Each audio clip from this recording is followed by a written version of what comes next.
Andrew Talk Radio. You're in to all things music.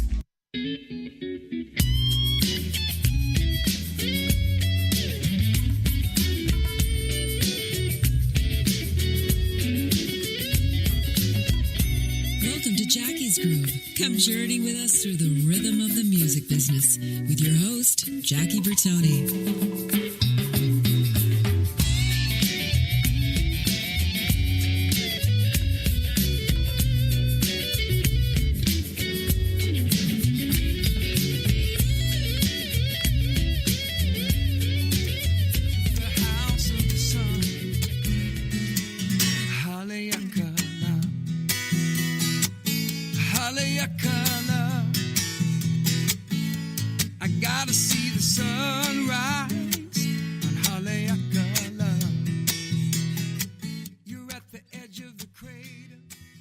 Hey everybody, happy Friday, October the 20th, 2017. Guys, this is Jackie Bertoni, Jackie's Groove, brought to you by Talk Radio Network, your connection to all things music. Guys, I've got to tell you, I'm really excited about today's interview. I'm excited about all of our interviews, but this interview came to me by one of my actually one of my best friends from Honolulu, the iconic Henry Kapono, and he had talked to me about 3 weeks ago. We talk every day, but 3 weeks ago he said he had an amazing sit-down coffee talk with my in-studio guest today. And he said, he goes, this man's history goes deep.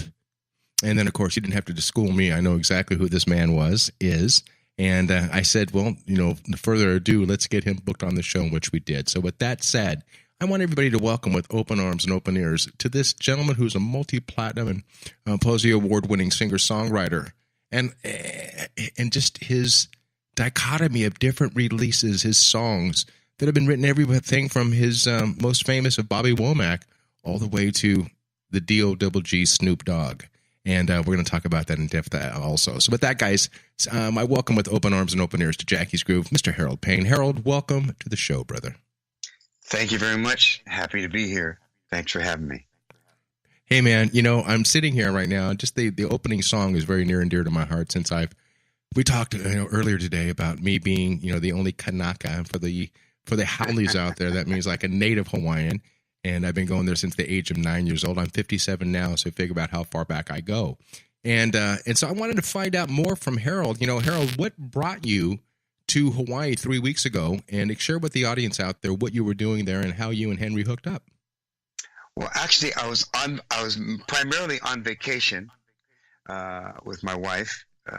And we were just having a good time in Hawaii, and I had seen Henry at the Grammy Museum, and it was a great show because he sang, but it was also an interview, and it was a throwback to when I first lived in Hawaii for about 4 or 5 months in the 70s during the kind of Hawaiian Renaissance period, But anyway, so in direct answer to your question, I was there on vacation, but having seen Henry, he said, yeah, look me up when you're here.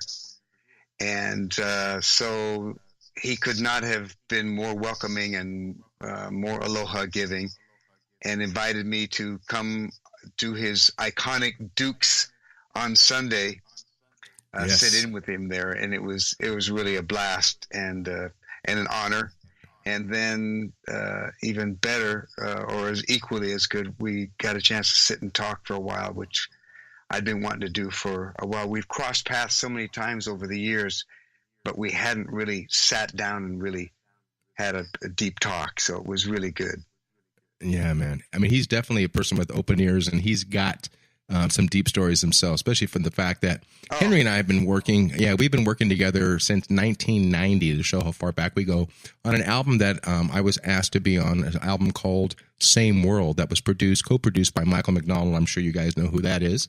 Sure. And on that album, we had an amazing array of musicians from the departed Jeff Porcaro on drums, Mike Porcaro on bass, Tower Power horns, Third World, the Nitty Gritty Dirt Band. The list goes down the line itself. But you and I have not worked yet, my brother. At least I don't think we've worked together, other than the fact that we look at our extensive bio. Maybe we did cross paths, and maybe we did put some stuff down on a 2-inch reel back in the day. But when I wanted to find, you never know. And what I want to find out, Harold, again, this diverse ability to write like you do through a friend of mine who's another amazing writer, Diane Warren. I know you know Diane, and she doesn't just write a set standard side of music. And I talked about that earlier with you. I mean, when you're talking about from Peter, Paul, and Mary to Snoop Dogg, how does that how does that transcend itself? I mean, even down to Kelly Rowland, from the from her R&B release, Bravest Man in the Universe. And so with that said, Bravest Man in the Universe was Bobby Womack. Bobby Womack. Okay, perfect. I just was looking at my notes incorrectly. But sorry, but ready to hiccup there. I do apologize there. Oh no, it's quite all right, and I don't mean to correct the man who knows all. No, please. But the variety of songs comes from the fact that I've always loved all kinds of music. When I first started playing music, I was in a folk group, a surf band, and an R&B group, and grew up in Gardena, California, and it was a little more R&B influence, and that kind of won out. But sometimes because I connected with Bobby Womack early on and wrote with him for like 35 years, some of the songs that could have gone, that were kind of in the middle, that were almost like gospel-y, that could have gone, folk, country, or R&B, they got recorded on the R&B side. But yeah, I loved R&B was probably the strongest influence. But and Harold, do me a favor, share with the listeners worldwide how and who made the introduction to you and Bobby. Well, actually, it happened with my brother Larry. Both of my brothers have been instrumental in using nepotism to a high musical connection level. Absolutely. My brother had a magazine, my brother Larry Payne, who's really a pretty famous yoga guy. And he was working for McCall's magazine, but before that he had a magazine called Where It's At Magazine. And we were fans of Bobby Womack, and he had met Bobby's assistant and did a free ad in this magazine. And so he ran into Bobby in San Francisco and said, hey, my brother is a songwriter. And Bobby later on told me, yeah, right. He had that 10 times a day, and people throwing back in the day 10 cassettes into his limo and whatever. So, but because when my brother mentioned that he had done a free ad and that he'd met his assistant, Gene Bond, that put him to the front of the line. And it was a kind of a pivotal time because he was doing a new album, and they wanted someone else to produce it. And he was kind of pissed about that. And so he said, you know what, if your brother's what you say he is, you tell him to come up here and I'll see what he's got. So I took the night off, flew up to San Francisco, and he had kind of forgotten about it. And I showed up at the studio, and he said, "Oh yeah, well, show me what you got." I had a reel-to-reel tape. This is how long ago it was. I had a cassette tape. I had lyrics. I had my guitar. There was no way, I wasn't going to have something to show. And gathered at the studio waiting for Bobby to arrive were the Meters, one of the baddest sections of all time. And, the Pointer Sisters, Herbie Hancock, all these people were on this session. And so Bobby said, let me see what you got. Let me look at these lyrics. And he liked the lyrics. He said, come on in. We're laying down a couple tracks. I'll be home in a couple days. If I like what you do, you're in. And that's how I met Bobby Womack.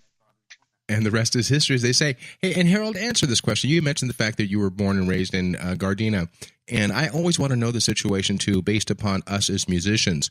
But, growing up, through our most impressionable years, and what we hear with our ears through the speakers that our mom and dad were listening to growing up, what was coming through the Payne household? What were you listening to? What were you forced to listen to? What were you enjoying on your own? Well, my dad was a pretty creative guy. He was an inventor and of sorts, but he worked as an electrician and sound man, and even worked at the Greek Theater, which was my earliest influence of live music, hearing Harry Belafonte at the Greek Theater, which is awesome. But my dad put in these speakers in the house with a timer, which at that time was like way ahead of its time. And so at meal times, we always had music, piped in music coming through. I love it. It was amazing, but it was everything, every kind of music. You know, my dad, you know, we heard everything from the popular music of the day to Caruso to, you know, and then, you know, as, you know, R&B and pop rock music started to, you know, come along, I heard a fair amount of that. And, and then in junior high school and high school, it was Motown, you know, Smokey, the Temps, Marvin, you know, all of that stuff, along with the Beatles. And, you know, so it was a mixture, but it was leaned a little bit as I started making my own choices. You know, my peer group was a little more on the R&B side. Now, and Harold, let me ask you this question. When did you know, if there was a timeline or a date, age-wise, if you would share, that you knew that you actually had the ability to write, that was in your brain, that was actually transposed into paper? And when did you know that you had, quote-unquote, that you knew that was going to happen, that was going to be your calling in life? Well, I'd say that, you know, it was kind of later. I was probably 20-ish, and I was in college. I was studying, got my degree in Spanish, and I went to graduate school in linguistics and teaching English as a second language, and that's what I was going to do. And I was playing at Baby Huey's in Gardena with Rich Riley and the Tail Feathers. Wow. Doing a Motown thing. And, you know, I wasn't quite ready to, you know, and I just started writing, and I thought, and I got together with some guys that said, you know, we were going to form a new band and do original music. And I thought, let me give this a try for a little bit. Even at that time, I wasn't sure. And a couple of years turned into the rest of my life. I've been making my living since I was 20, solely from playing music. I'm very fortunate. You know, and I ask this to a lot of people who write. You know, I know myself. I don't read or write a stitch of music itself, but I do. That kind of gives me the next sense to be more to hold a certain sound. If I wake up in the middle of the night and I'm hearing something, as they said, if it wasn't worth writing down, or if it didn't stay in your mind the next morning, it probably wasn't going to be worth shit anyways. But the fact is, with somebody like you, that if you are laying down, if you're motivated, if you're falling asleep, and all of a sudden something comes in, all these years later, does Harold find that he can actually go to a voice recorder on his phone to, you know, mimic what he thought, or do you write it down, or do you take the chance of the next morning it still being in your brain? If I have the presence of mind, I always have my phone with me. I use my voice memo thing on my iPhone a ton, because I also do improv. I make up songs on the spot, and when I'm playing somewhere, I'll make up a song for someone, and they'll say, God, I wish I had a recording of it. And I go, here, I'll email it to you, or text it to you, or airdrop it to you. But so I use that function a lot.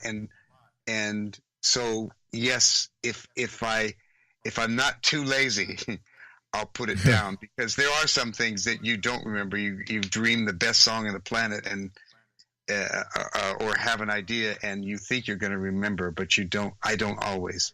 There are some people that do that. They say, no, I never tape anything down. I'll remember it if it's good. That's not me. I mean, and I learned that. I learned that a lot. Like a great guitarist by the name of Richie Kotzen, I've interviewed him a couple times. His new home, he's building his studio, or rebuilding the studio. He has everything ready to go. He's got, you know, he plays all the instruments, drums, guitar, bass, and so on. He's got everything ready to go by the flip of a switch. So, you know, when he's motivated, it could be 3 o'clock in the morning. It pisses his neighbors off, but he's got to do what he's got to do, to contain that and to keep that, or put it down. My question to you, through your inspirations growing up, we talked about everything coming through the speakers. Now, I'll ask you this question because I know my answer to my own question. Is Mom and Dad still with us? My mom is. She's 92. Does she? God bless her, man. And so she's been around long enough. She's led a beautiful life, depending on how long ago Dad left. I asked that question because there's nothing more that we want, the accolades we get from the industry, the awards on the wall, and so on. But the best rewards we come are from our parents, showing them, hey, this is what your son has done. What was Mom's reaction to this day with the success that her son has provided to the family? Well, my mom and dad, everything they did was for their kids. Mm-hmm. And, that generation and not that it's, only of that generation, but they were definitely that way. And I have two brothers and a sister. Right. We're a close family, and they were always proud. I think the most important words uttered by my dad was, "I'm proud of you, son." And that always stuck with me, and my mom, the same thing. And I think those are the most encouraging words that parents can give. And they allowed me to do whatever I wanted to do, and just said, if you really want to do it, then go for it. And they always supported me and didn't say, you need to do this or you need to do that. When they saw that I was interested in music, they were happy for me. And they were also happy that I happened to get my degree. But when they found that music was my path, they were proud, and they were proud with everything that happened, big or small. But for me, it's not always the giant moments. It's sometimes it's the smallest ones of being able to write a song for a neighbor that was, incredible to you growing up, that was a mentor, those sorts of things. And I have to say, even if I'm getting off track here, connecting with Henry, because one of my top 5 musical moments was seeing Cecilia and Capono at the Rainbow Villa in 1973. Okay, brother, you just aged yourself horribly, because that place right now, that's a parking lot right now, and we're going to get back to that, because I do want to go back to Hawaii, because we do have a lot of friends in common. Even though you and I don't know each other, we do have worked with many of the same people, and we're going to get back to that. We're kind of go back and forth to Hawaii, to the mainland, and so on and so forth. And I want to talk about, your accolades. It's like picking your favorite child. What is your favorite song? Don't answer that now. We'll pick it up when we come back. And I'm having a great time, brother, because I'm looking at something, for Jewel Santana. Where does this boy Harold Payne come and have the right to even to go around that situation with that man with the bandana in his hair, if you will? So with that said, we're going to draw some better pictures for you as we come back on segment number 2. Guys, this is Jackie Bertoni. This is Jackie's Groove, brought to you by Intertalk Radio Network, your connection to all things music. And I'm talking to Harold Payne. I'm actually in absolute awe of the situation when I'm looking over his bio. So with that, guys, I want you to be in awe of that also. So we come back on segment number 2. So much more in store. Don't go anywhere. We'll be right back after the short break.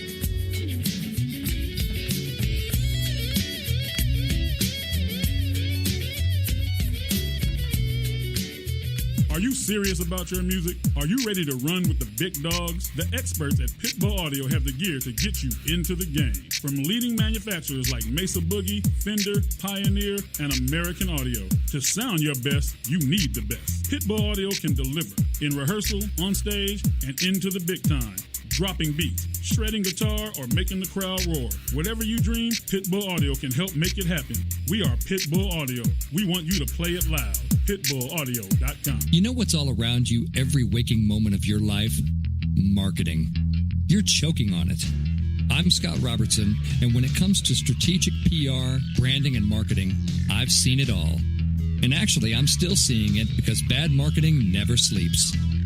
Join me each week on May the Best Brand Win, right here on Intertalk Radio, and learn how to make the marketing for your brand unforgettable.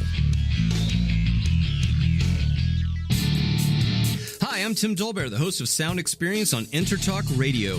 Each week, I talk with top professional audio engineers, producers, musicians, and the manufacturers that make the tools that we use in the studio each and every day. From capturing the perfect take to mastering your final release, and the tools and how the pros use them, we are going to dive deep into their process and learn from their experience. I look forward to you joining us each week on Sound Experience with me, your host, Tim Dolbear. Make this your vinyl night. I'm John J.R. Robinson, and every week, music creation comes alive through stories, experiences, and sounds when vinyl records filled our hearts and minds. My friends and I share our tips and techniques used in creation of iconic tracks for recording artists such as Michael Jackson, Eric Clapton, Quincy Jones, and Steve Winwood, to name a few. Vinyl has emerged hot, and the soul of vinyl defines art and passion which burns deepest at night. Tune in every Wednesday at 2 p.m. Pacific Standard Time on EnterTalkRadio.com. Rod Zuckerman from the rock band Styx, and you're listening to my pal Jackie Bertoni on Jackie's Groove. Groove on, motherfuckers.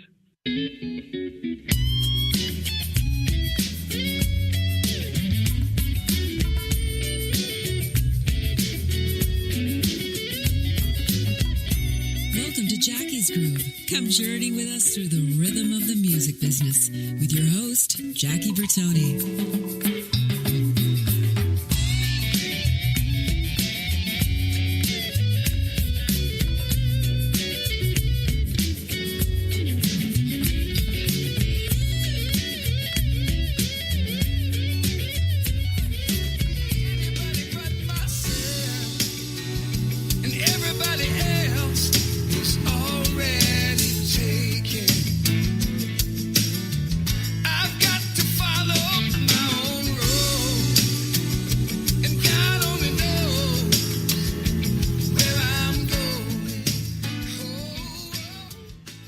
Hey, everybody. Welcome back to segment number 2. This is Jackie Bertoni. Jackie's Groove, brought to you by the Talk Radio Network.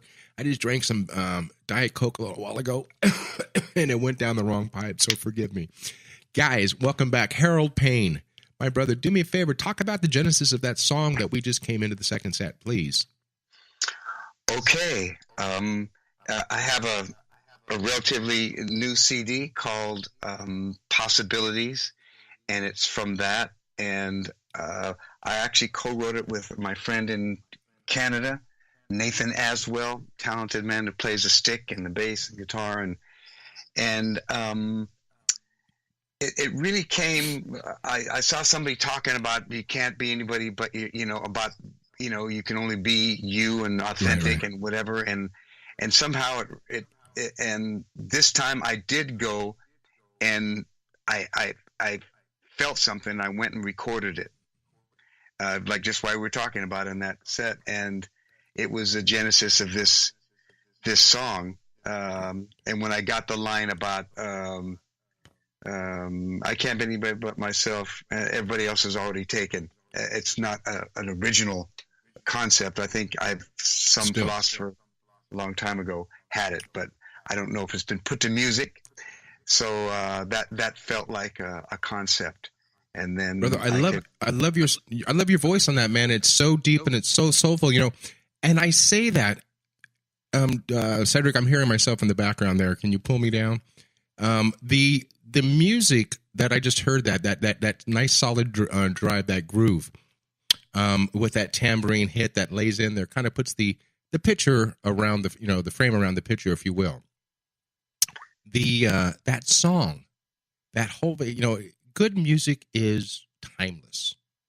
I'm hearing in that song kind of the vibes of the 70s, almost like an Eagles-esque, if you will. And but what I want to find out on that tune itself, what was the motivation? What gave you that groove itself? And were there, I hate to use this term, were there live musicians on that song? Yes, the gentleman who produced this is I've worked with for 15 or 20 years. One of the most talented musicians I know. His name is Rick Cowling.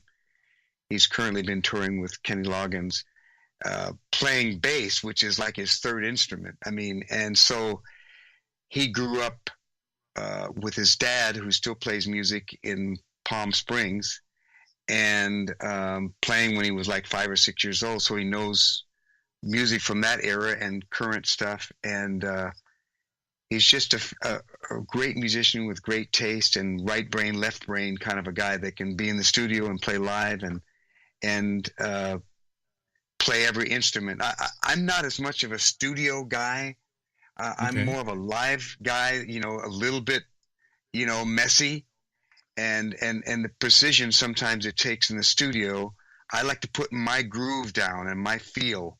And then on certain things, if like on one of the songs that we may play, it was a kind of a slack key tuning, a dad-gad tuning, and it wasn't as clean when I played it. And for the studio, so he played a lot of the stuff. And Oliver Brown, I don't know if you know who not Oliver C. Brown, a percussionist I've been playing with in my group, Gravity 180, for forever.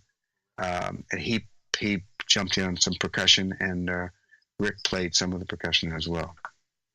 And I need to ask this question, brother, because, your relationship with Henry. I keep going back to the Henry situation because of all the people that Henry has inspired and people he's worked with. If it wasn't for Henry, I would have never met my idol, who's a friend now since 1990, Michael McDonald. Through that situation, you just mentioned the fact of, Kenny Loggins. I don't know if you know this, but Michael is getting ready to go out again on another leg of his tour, and it's either going to be with Michael McDonald and Boz Scaggs or Michael McDonald and Kenny Loggins. It's a very cool thing. I hope you get that opportunity via somebody else or via Henry to meet Michael. Michael's as a Hawaii boy, is a Maui boy, if you will. And if people don't realize this too, that Michael, out of all of his accomplishments, people don't realize the fact that Michael is an amazing ukulele player. I don't know if you knew that. I did not know that. Yeah, he's amazing, man. I mean, his heart is definitely in Hawaii. And the music that, the song that I recorded the first time with Michael and Henry was a great song, title track of the album called Same World. I can put that song on my playlist right now, and it sounds like it just as good as it did when it came out back, and I believe it was back in 1990. Good music transcends. And speaking Absolutely. of that, good music, let me ask you this question, brother. Again, I said to you on the break, it's like asking who your favorite child is. But look at your huge list of your hits that you've written. Is there a favorite song of yours that stands out the most that you go, yeah, I did the right thing on this? Well, I'd point to a couple of them, and not all of them have been prominent.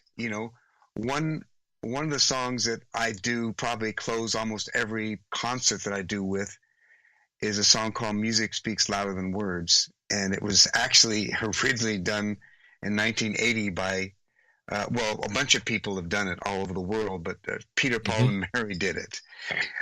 So it's kind of a gospel-y song. So a lot of R&B acts have done it, but it also can be done folk, and they put it to their thing, and they, but it's a song, it's a simple sing-along, and to me, it really came from riding on a coconut boat in Tahiti when I left Hawaii in the 70s, and there was no room, to make a long story not quite so long, there was not enough room on the boat that I was going to be on for 3 days, and I was going to be sleeping next to the boiler room, and my friend and I broke out our guitars and started singing, and it was like the waters parted, and everybody started sending food to us, and at that time I really got the picture that music was an international door opener and a common, we all know this, but it inspired that song.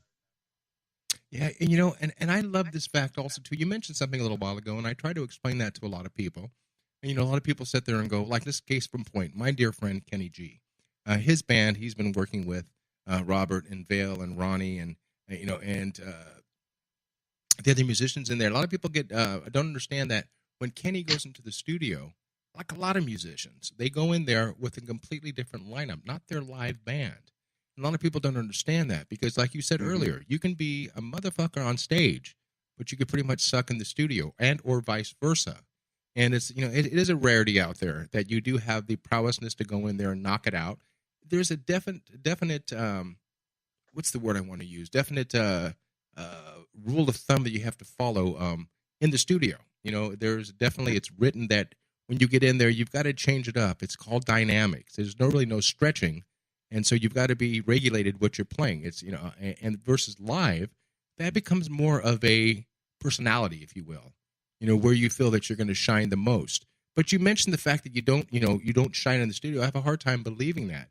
But what do you think, in your own professional opinion, what is it that you don't feel, or you feel that's missing about the studio work, or the person that you'd like to be in that studio? Well, I singing wise, I'm fine in the studio, but as far as guitar playing, the way I play is very kind of percussive, rhythmic, and sometimes it gets in the way of my brother over there on the other side of the mic, the percussion or whatever, because it's just a lot of times it's so part oriented in the studio, and if you're if you're playing something that's overlapping what somebody else is doing or conflicting.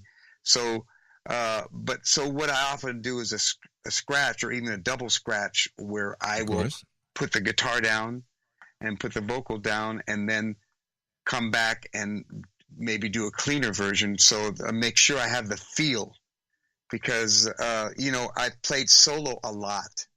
So playing with a group, sometimes, I'm doing more than just my part on the guitar. So that's part of it. I mean, I'm happy with the feel that I have, but in the studio, sometimes it's like we go from a book to a movie to a live play. I mean, there's some distilling that has to be done to make it fit for that genre or that arena. And if I may jump in here real quick also too, to explain in layman terms, the word scratch, listeners out there, it's a term that we use as kind of a guideline. If I'm in the studio myself as a percussionist and there's no vocal on the song they send over, I would like a scratch vocal, something that's not going to end up on the CD, on the recording, but it could either be the vocalist singing it or maybe even the producer. I ask for that to be put down so I don't, quote unquote, step on his or hers vocals. Again, going back to the dynamic. So it's kind of like, it's like washing the dishes before you put it in the dishwasher, but you've got to have a guideline to go by. And that's one thing I've been, very proud of over especially the last 15 years of the stuff in the studio, because, you know as well as I do, Harold, you can put down the best stuff on tape. You can put the best stuff down digitally. But what ends up on the recording is what is the most important thing, and that's why when I go in the studio, I give the producer 3 times as much percussion as he or she has asked for, because they can play with what they want to find, what they feel is going to be best, and they can move the tracks around. So when you are in the studio, again, we're being in the same age trail here, but when you're in the studio, are you a slave to Pro Tools and or Logic? Or do you feel more at home when you're actually behind a big board? No, I actually, I don't have a studio myself. Most of what I do when I sketch stuff on GarageBand and on my, iPhone voice memo and stuff like that. But I have 3 or 4 people that I use for, depending on what I'm doing, that I go in the studio with. So I like to, like you say, sometimes you lay down several things so that they can use what they want.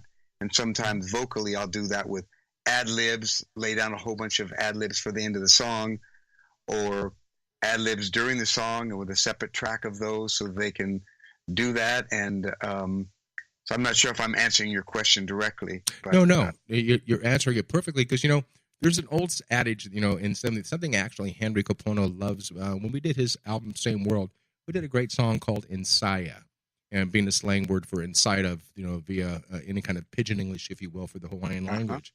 But we used the old term. We were in the studio, and I said something about I got some good news and I got some bad news. The good news is that cat's got a lot of chops. The bad news is that cat's got a lot of chops. Yeah. And Henry was hysterical when he heard that. And so if you listen to the end of the fade out on Insaya on this album, Henry says that I've got good news and the bad news. The good news is, and that's the fact about being out there. It's, you've heard this for the listeners out there about being a quote unquote busy player. The secret is really not that much of a secret. When in doubt, lay out. It is not what you're playing; it's what you don't play that's really most important. Working live myself with Wilson Phillips, I happened to be doing a live show with them. It was one of the songs. I think we did the remake of Their Dad's In My Room. And at the bridge, I kind of sat back, and after a meet and greet with the audience, a young man said, I noticed on that song at the bridge that you kind of put your head down and you kind of pushed your drum throne behind your percussion. You kind of put your head down. Did you forget what you were going to play? And I said, no, young man. I said, it wasn't, but I forgot what I was going to play. There was nothing to play. It was that fact of leaving that wide open area where you can hear a pin drop. And that goes, then that goes back to the dynamics again, going back to saying what is not being played is probably the most important. And when I want to ask you this, going back and forth, you're jumbling, you mentioned the fact that you have a better half, as I have a better half, for going on 34 years. Do we have children between the two of you? No. We got married late, and I always ask that question because, and like I said with Ray Parker Jr., my interview that I did with Mr. Ghostbusters on Wednesday, and thank you for the I compliment, heard he my talked friend. about his 2 kids. Yeah, I heard. Yeah. And the thing is, I ask that question to a lot of people. If I know you, then I know your background. But the fact is, I always ask this question, which I find it to be very, very interesting, that, depending on how old the kids are now, if they're still young, do they get what mom or dad does for a living? Because definitely what you do for a living, what I do for a living is different than the 9-to-5 father and when going to work and so on. And, and think about it for a second, Harold. What we do is pretty cool. Actually, it's very cool what we do. And I'm looking down here and all the historic music that I've been blessed to play on, the hits, if you will, that, transcend all around the world in different generations. But the fact is, let's look at the situation. Let's talk about for a quick second here. How was it working with Ron Wood, the legendary Rolling Stones? Was that all consuming, or was that just you still pinching yourself? I thought it was, it was with Bobby Womack, and it was like, the movie, I forget the movie where, we're going to London to party with the Stones, right? Fast Times at Ridgemont High. Of course. And so Bobby was producing an album on Ron Wood, Bobby Womack, and he invited me to come. And so there I am, with in the studio and at his house with Ron Woods in Wembley at the time. And we're just hanging out, and I'm just, it's one of those moments where you try to pretend like, oh yeah, this happens all the time. Sure. And then you'd go around the corner and jump up and click your heels, Yeah, man. So it was wild. I call it being, I don't care, what status you're in, what status I'm in over my term itself. And it's not the fact about how who you know, but I got to tell you, it is who you know, but it's your talent that keeps you in that position of the people you've been introduced to, and that's, we're going to talk more about that. See how fast this time goes. We're coming out of segment number 2 into segment number 3. And I'm just going to put my notes together here because I do want to go back to the fact is how you are as a writer, how you are in the studio, or how much direction you take or don't take, and in this crazy thing called the music business. So we'll go back to that. I've got so many more questions I want to ask, and I want to get back to somewhat of the each players that you've or stars that you've played with. And when we get more information from you, it's more information for the listeners out there to get into. So with that said, guys, don't go anywhere. This is Jackie Bertoni. This is Jackie's Groove. The network is called Intertalk Radio Network, your connection to all things music. I'm talking to the infamous Mr. Harold Payne. Guys, don't go anywhere. We'll be right back after a short break. So much more in store to talk about. Don't go anywhere. We'll be right back.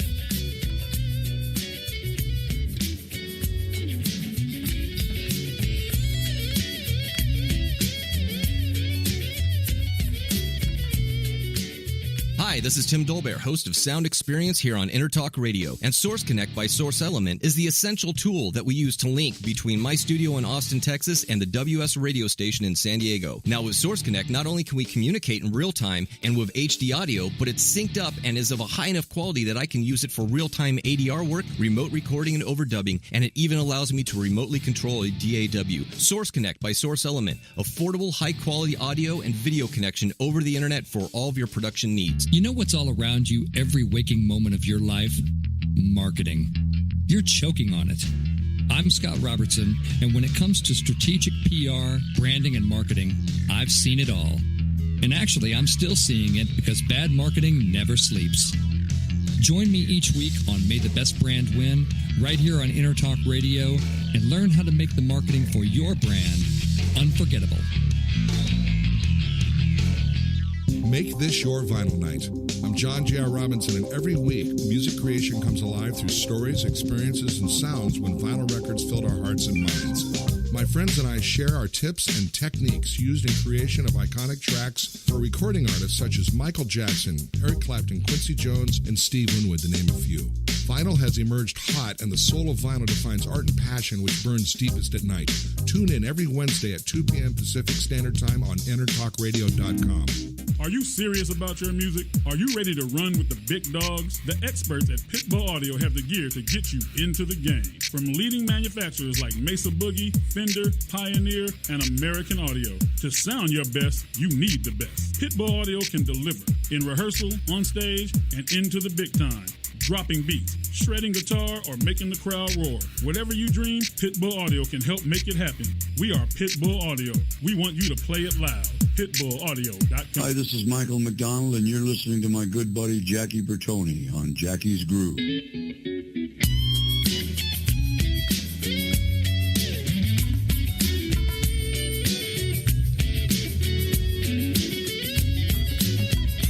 Welcome to Jackie's Groove. Come journey with us through the rhythm of the music business with your host, Jackie Bertoni.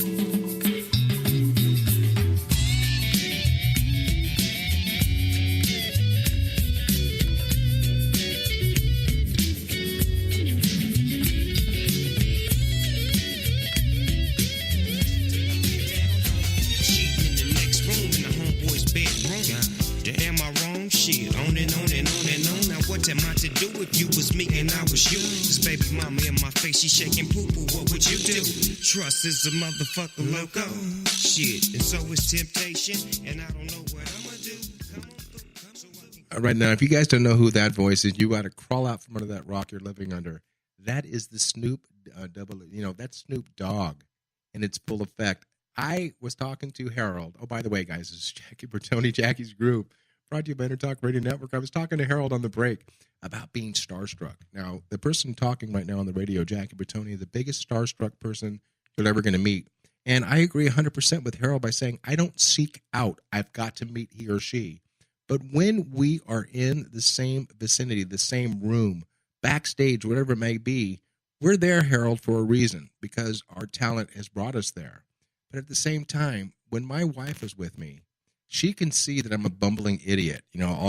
I'll kick her under the table. Look at that person over. Look at this person over there. And she's the one that keeps it grounded. The only time Caprice was ever starstruck was the fact of having dinner with Brian Wilson and all my legacy with the Beach Boys. And my wife, who's very talkative and very, very forthright and funny, she didn't say a word. We were at Morton Steakhouse on La Cienega in Los Angeles. And when we drove home, I said to my wife, I said, honey, are you okay? And she said, yeah, why do you say that? I said, because you didn't say one fucking word. She goes, honey, we're sitting next to Brian fucking Wilson and we're having a steak and we're talking. She goes, this is music that I grew up with. This is everything else. And so with that said, yes, I mean, I can't believe the fact that even after all these years, I'm sitting in a room and playing with Michael McDonald. He's still Michael. And to this day, when Henry, Leslie, Capono, and Cassandra stay with us in our home, I'm still blowing the water because it's still Henry Capono. It's still something that became, the soundtrack of our lives. When you're sitting down, like this is a song we just came in with Snoop Dogg. I do want to meet this man. Even though he only lives about 20 minutes from me. The fact is we do have Warren G coming on the show. And the correlation there is with Warren G. Warren sampled a song called I Keep Forgetting by Michael McDonald. And so there's that, that's where it falls into who you know. I mean, I find it very, very funny, Harold, when people say, oh, yeah, man, I just did this great interview on a show called Jackie's Groove with Jackie Bertoni. And someone goes, Jackie Percussionist Jackie? And I said, yeah. They go, oh, yeah, man, he's got a new show out, man, and it's killing it. And so we're really proud that people are listening out there. And yes, and the people that I'm interviewing, I'm starstruck. Why wouldn't I be? And the fact is, but I have to, array of guests that are amazing. And I have to curtail that. And I want to talk about this group, another iconic band from Hawaii. We're not talking about Cecilio and Capono, which, again, I grew up listening to that music, and to find out years later that I'd be actually playing with them and recording with them, it's a skin pincher. But let's talk about this other great group and a gentleman that has gone well before his time, a gentleman by the name of Mackie Ferry, who was the lead vocalist with this great iconic band called Kalapana, who, by the way, everybody, is back on the road again with a great engineer, producer from Hawaii, Gaylord Holomalia, my dear friend of mine, Michael Paulo. Yeah, Michael Paulo on saxophone, and also John Valentine, who's now a new part of the group. And John Valentine, for those who didn't hear my interview, who is Bruno Mars's uncle. Amazing talent. So look at, go online, look at kalapana.com and find out when they're coming to you. If you want to get that vibe of good, feel good music, if you will. I can give Now, you a with that said, Kalapana story or two if you want. Please, that's why I'm bringing it up. Share with us. Well, I met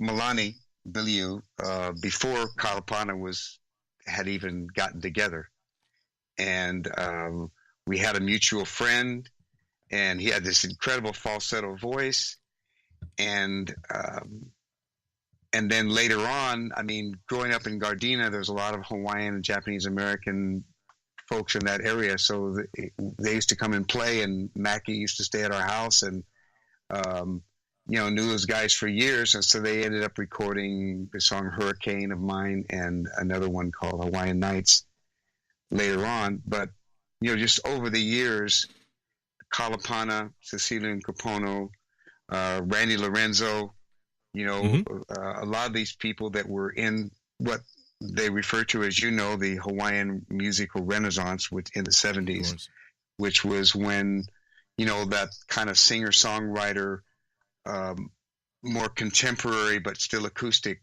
vibe hit Hawaii. And man, like I said, seeing Cecilia and Capono and Kalapana at Top of the Shop and Rainbow Villa and Randy Lorenzo had an interesting run-in, not a run-in, but it wasn't his fault or my fault. But I'll tell it really quickly. I was visiting Hawaii, and Randy was playing at this venue with Olomana, another famous Hawaiian group. And a guy that I had just met, this percussionist by the name of Tate, happened to be in the room, and some guy that I barely knew said, "Hey, let Harold come up and sing." And I'm going, "Shut up," and then so Randy didn't know that, that I wasn't part of this. And so he played his best thing. And he said, "Okay, you want to come up and sing something?" And I told my friend Tate, who fortunately I knew, and he knew him as an intermediary, and said, "Hey, that wasn't him. He's a cool guy. He would never do that." And later on, I connected with Randy. We became good friends and recorded together, and I got him some gigs here in LA. So it was a very cool scene back then, where you walk down Kalakaua Boulevard and there was music everywhere. And I was playing at a couple places there, and you'd walk down. I was playing at Nick's Fish Market, and there's Zig and Zag, Augie Ray, and his partner, and then Michael Paulo's dad was playing, Renee Paulo, over at Keone's, and Ox was playing at the Oster Barrel, which of course became Sea Wind, and of course, it's just such an amazing scene back then. As there are still a lot of amazing scenes going on now. I don't just live in the past, but that was one of them. And I was talking to Henry Capono about that as well. How walking down Kalakaua Boulevard and just music everywhere. Let's put it this way, Harold. I go back to Hawaii so far back when Kalakaua was actually a 2-lane highway. I mean, that's how far back, because now people who don't realize the fact. I mean, it's heartbreaking to me, because growing up as a keiki, if you will, as a child, growing up in Hawaii, playing, going there 2 or 3 times a year with my mom, just that whole vibe of the international marketplace, which is now sucked up by corporations. They tore it down. There's a new international marketplace. They will never, ever, ever replace the original, with all the little kiosks and so on, or walking through it and playing at the little penny arcade that was on Kuhio, and again, if I'm losing anybody out there, these are just the main drags. It's Kalakaua is now one way. Would make a left on Kapiolani, Kapiolani. Am I saying that correctly over there by Princess? And they're making that left-hand turn and going down Kuhio and watching all the hookers walking down when it was overabundance at that time. But the fact is that the music, as soon as my wife and I land in Hawaii, as soon as we feel that humidity that's surrounding us, as soon as we hear the Makaha Sons and someone that you've recorded with and or recorded your music that I'm so envious of that I never got a chance to meet out of all these years is with a gentleman by the name of Brother Is. And I'm going to try to do my best to pronounce this because I'm very good with Hawaiian names, but I've always had a challenge with this. And correct me on this, Harold. Kamaka Wiwole? Yeah, Kamaka Viva Ole. I mean, yeah, as you Okay, know, the W or the V are kind of interchangeable. Absolutely. You know? Allophone Yeah, is you know, the same phoneme, as they say. Yeah. But he didn't record. I just opened for him. He Still. didn't record any of my songs, but I mean, as you know, our friend Gaylord produced some of those things. And my brother Chris, here's the nepotism comes in again, was living in Kauai and ran into some people over there, and that's where I met Dick Jensen. That's another story that goes way back. He recorded some of my stuff later on, but they had Ho'olaulea in Kauai, and I got to be his opening act, and it was right when he was really starting to get internationally famous, but had not really exploded yet. And later on, go ahead.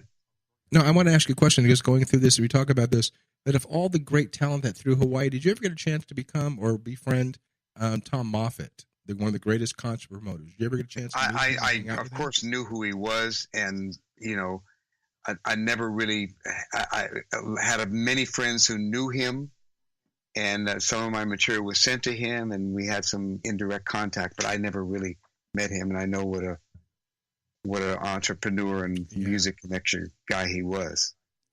And Harold, and going back to that again, too, I'm 57 years old. I'm not going to ask your age or publish your age, but I want to say at our age, if you will, and when you say you don't seek out to meet certain people, but unfortunately, the people that I've wanted to meet, we've lost, earlier than we need to lose. Yeah.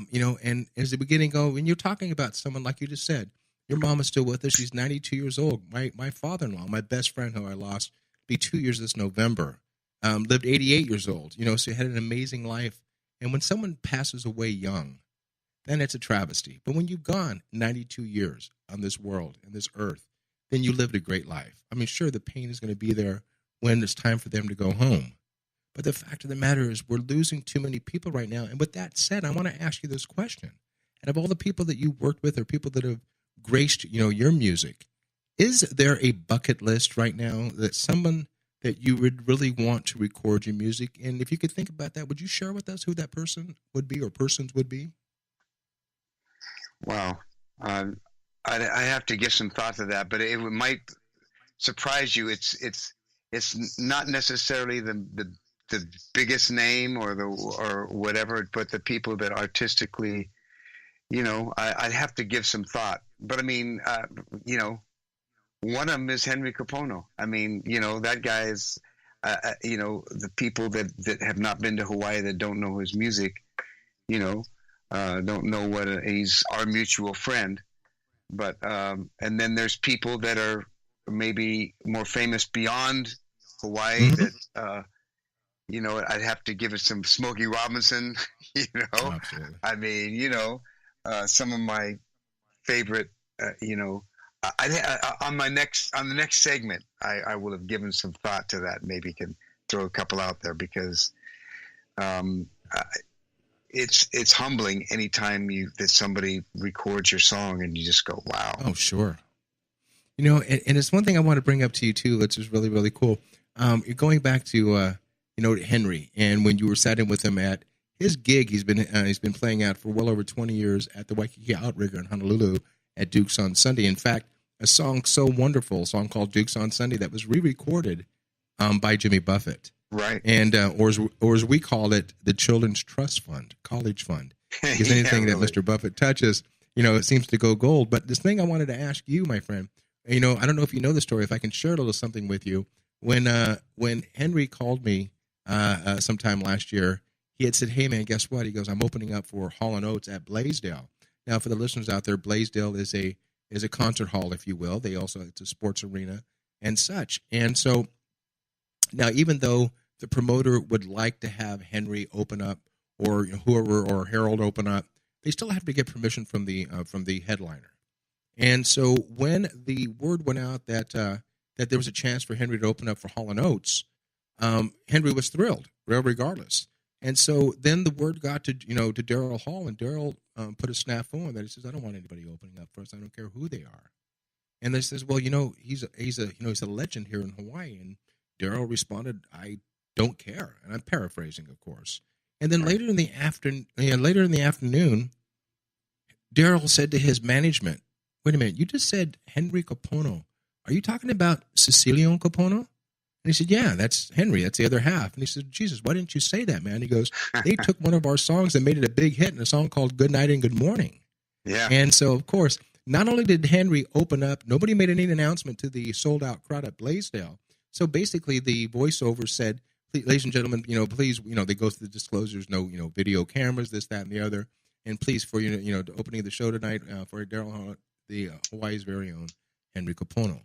Now, you can go online and see this on YouTube, but the audience for 1 second took kind of like a two-beat because they weren't even told that Henry was opening up for him. Henry comes out, does maybe about a half hour, and then he goes backstage, and Daryl says, "Hey, man, would you like to come back on and play with us?" Well, what's the next stupid question?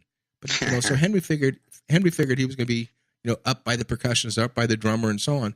They had Henry center, up front and center, and he sang one of the big hits. It escapes me right now, but that's the fact of the matter is that you can be famous and still be in awe of other artists.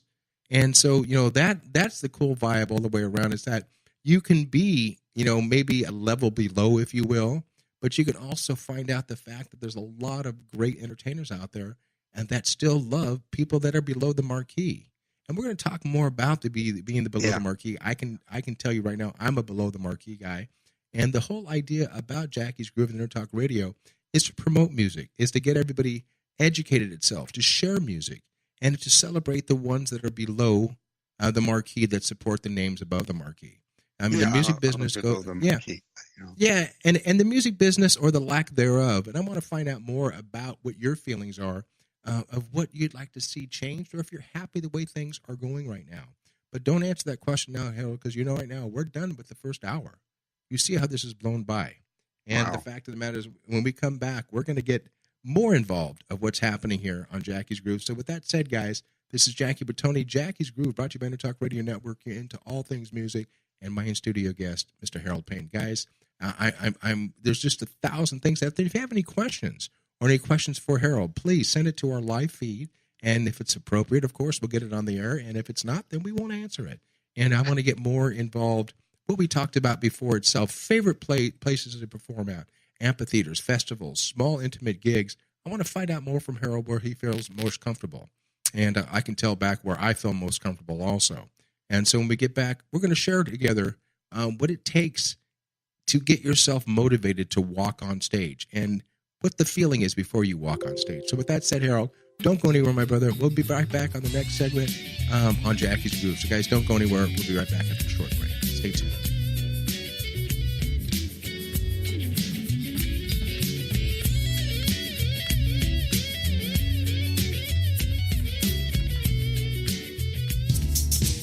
This is Jackie Bertoni from Jackie's Groove.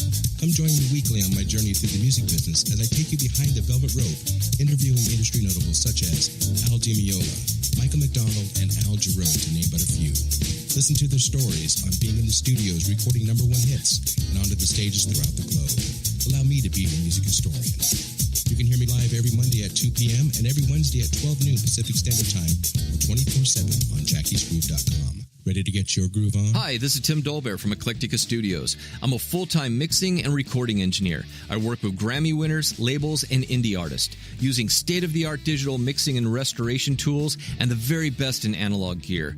Really, though, it's my ability to bring tracks to life and fulfill your vision for your music. This has made me sought after by producers and artists worldwide. So spend your time working on music and not chasing a mix down a rabbit hole. Go to timdolbear.com and check out our free one-song mix offer. You know what's all around you every waking moment of your life? Marketing. You're choking on it. I'm Scott Robertson, and when it comes to strategic PR, branding, and marketing, I've seen it all. And actually, I'm still seeing it because bad marketing never sleeps. Join me each week on May the Best Brand Win, right here on Intertalk Radio, and learn how to make the marketing for your brand unforgettable.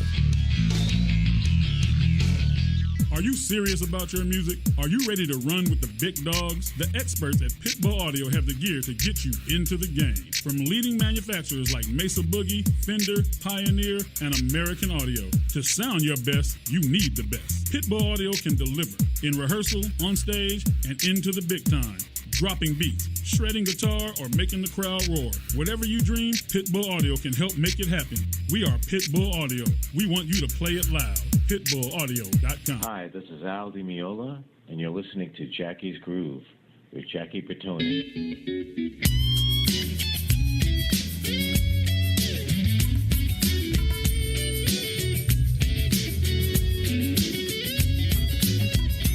Welcome to Jackie's Groove. Come journey with us through the rhythm of the music business with your host, Jackie Bertoni.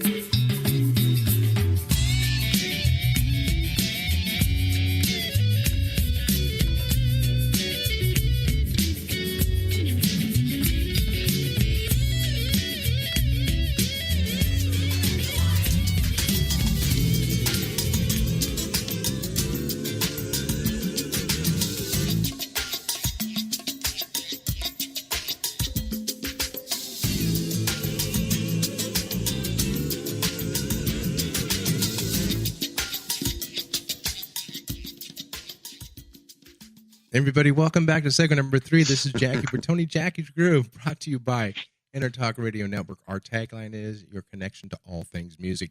Guys, before we go any further, I want you to do yourselves a favor. We can't expect everybody to listen to every show of ours live, but if you miss your favorite artists that are on Jackie's Groove or other plethora of other shows on our network, go to iTunes or go to Google and download our easy-to-use and free application, 2 words, Intertalk being the first, radio is the second. You can take Jackie's Groove and the other amazing shows that we have on our network on the go with you when you can't listen live. So with that said, you are listening live right now. We're talking to the amazing Mr. Harold Payne. Harold, do me a favor. That last song is close and near dear to my heart. Tell me about that, and who was that percussionist on that album, please? Well, I noticed he featured the percussion part. Yes. That's a group that I've had the pleasure to be a member of, the three of us, for several decades. It's called Gravity. It was originally called Gravity, and now it's called Gravity 180. That was Oliver C. Brown on percussion, and the other member of the group, along with myself, is Clayton Jackson, who is a first call session singer and did an album that was produced by Ray Charles back in the day, and just a phenomenal singer. And she's about every movie that comes out, she's on. And Oliver was an original member of KC and the Sunshine Band and toured with Al Jarreau and Leo Sayer and Mick Fleetwood, etc., which I know you probably connected with. Yeah, absolutely. I want to share with the listeners out there, there's more to the side of music when it comes to Harold Payne. You do a lot of working, and you do a lot of performing for motivational speakers like Mark Victor Hansen and Robert G. Allen and such. When they come to you, how much inspiration are they hiring you for to get the audience moving for their words of wisdom, for the lack of a better word? Well, I'm a kind of a compliment to what they do. And most recently, I've been working a lot with this guy who's really gotten a huge following by the name of Kyle Cease. And he's kind of a comedic Wayne Dyer, if you can imagine that. And really kind of a positive, transformational kind of a guy, but not too woo-woo, and just really uses a lot of humor. And he's selling out these large venues. And I met him at a gathering, and what I do is I do a lot of improv and what I call recap improv, where I'll observe what's going on and go right up and do a song about it. And occasionally I'll slip in some of my original songs, because I have a lot of positive, uplifting type of songs, because the positive music community is part of what I'm involved in as well. But it's just a perfect match. He said, you're the kind of musical, version of me. And he does these shows all day long, like from 10 to 7, all off the top of his head. And he's got 1,500 people there, all kind of going through, listening to what he has to say, but interacting. And then I'm opening the show, like getting people going. And then like with Mark Victor Hansen, the Chicken Soup for the Soul guy, a lot of what I did with him was I'd just be ready at all times. A couple speakers would come up and he'd go, "You ready, Harold?" I go, "Yeah." And I'd just go up and I'd be writing something, on my laptop and have somebody send it off with a flash drive and print it for me, or I just going up and winging it.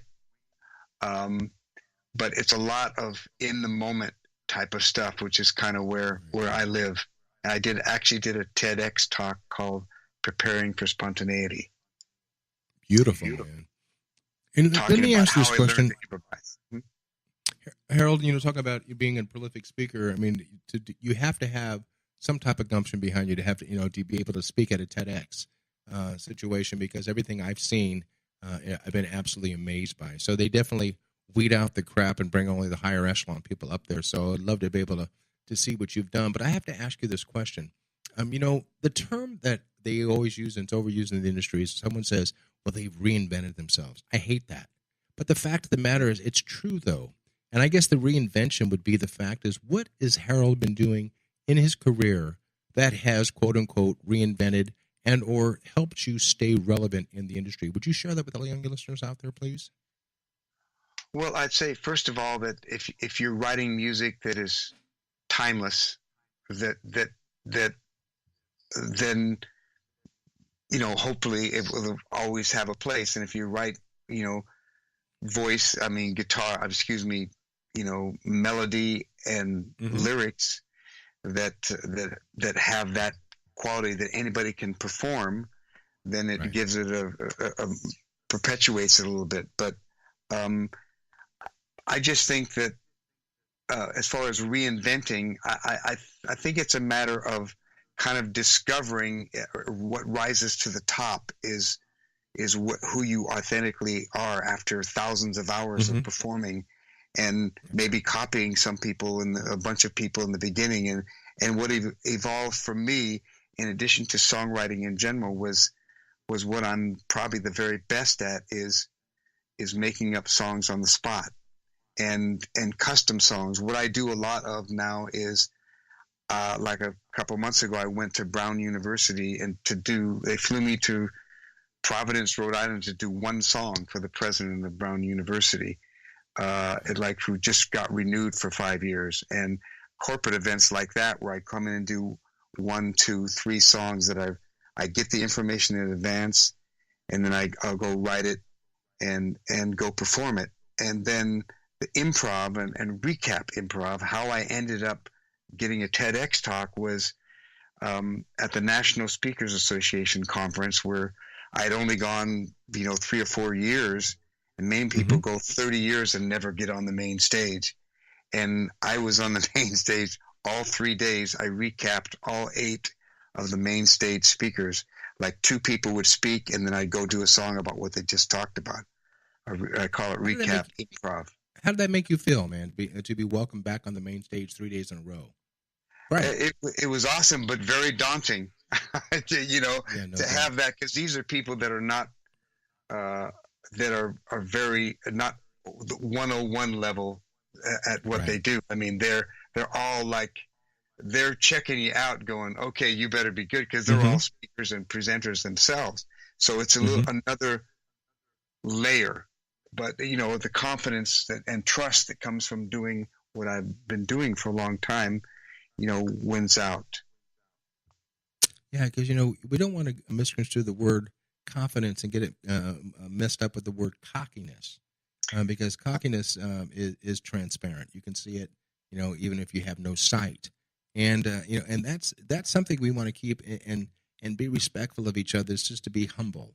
My mom always taught me the fact, as long as you put your pant legs in and on one at a time and use the bathroom in the morning, you're no different than the next person.